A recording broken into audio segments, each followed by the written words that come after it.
This is video 4, more on spirituality. It's Thursday, June 19th, 2014. And I'm back here on Mobile Bay. In video 3, I spoke of spirituality and its role in living in reality, facing reality, and living in the now. It's to no longer live in the past or to project into the future. This is easier said than done. It's taken me close to 2 decades or more to achieve this goal most days.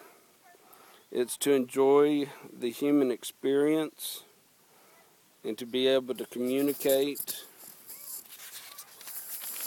with one another, to be able to enjoy each other's company. Spirituality is about learning to listen within for the answers to the problems in your life, and knowing when to seek help when you don't have those answers. I grew up in an alcoholic family. I was the only child. My father was a troubled Vietnam vet, and he drank to deal with his past, and that created all sorts of chaos. He was unable to really hold down a job and provide financially for our small family.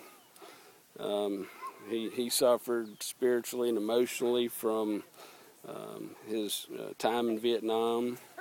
He produced a lot of fear in me as a child. It was chaos in our house, and having a learning disability and struggling in school, both settings were, I guess, threatening to me, and it produces fear that paralyzes you, even when you probably don't realize you're in a state of fear, that it's just maybe constant, and then it becomes paralyzing when an old problem resurfaces or a new one that you've never dealt with before emerges.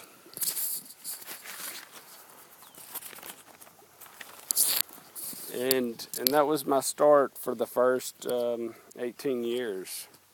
Having been affected by his drinking, and then as I got into high school, I started drinking to cope. I entered into AA in 1989. I was 18 years old. And for those first 18 years, I just tried to be a wallflower at school, stay out of trouble at home.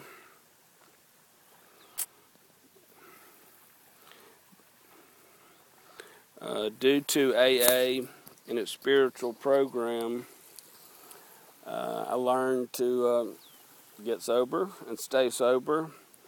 I went off to college, big university, and stayed sober all, 5 years, and attended a lot of parties, but made a decision that I wanted my college diploma more than I wanted to drink beer, and I did achieve that goal.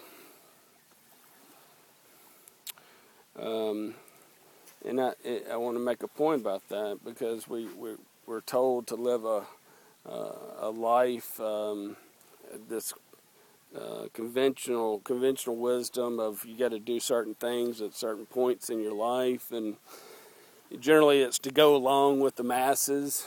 And me getting sober, being at a school with 20,000 people, and me not drinking, obviously I was not going along with the masses, and that would be probably the first decision and one of many where I bucked the trend and have continued to buck the trend.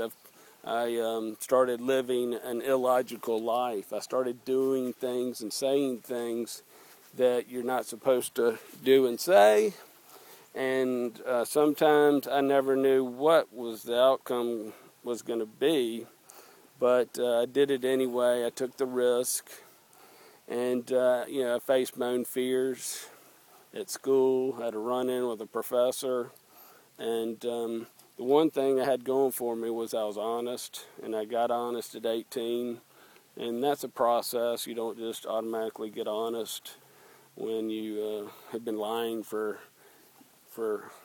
18 years. But anyway, the society tells us to play it safe, to don't make any waves. When you finish college, to pursue a field that's got plenty of jobs in it, so you can go to work and make money, and you can fill out this checklist of buying a house and getting married and starting a family and all that. And it ends up being about feeding one's ego and not about one's heart and soul. We're marrying for looks or for money. In my 30s, I came to see things differently. And as a result of living an illogical life that's is not something most people would be proud of, some of the places I've been to due to mental illness, I'm at peace with it. Along the way, I was able to pursue a woman's love, even when her parents told me I wasn't good enough to marry into their family. I married her anyway. I'm not afraid to speak my mind now, even when the outcome is unknown, where I'm in the minority and at the mercy of the other party. Many times I've said and done things never knowing how it was going to play out. I've lived an honest life for many years. I've won some and I've lost some, but I have a lot of peace in my life. I laugh a lot and I sleep pretty well as a result. As I stand here watching this so-so sunset with all these spectacular colors in the sky, I'm being eaten alive by sandflies, and to me that's proof that I'm living in the now. I'm living in today, and I think you should too. Thank you for taking the time to listen to this talk, and I look forward to producing another one and sharing it with you soon.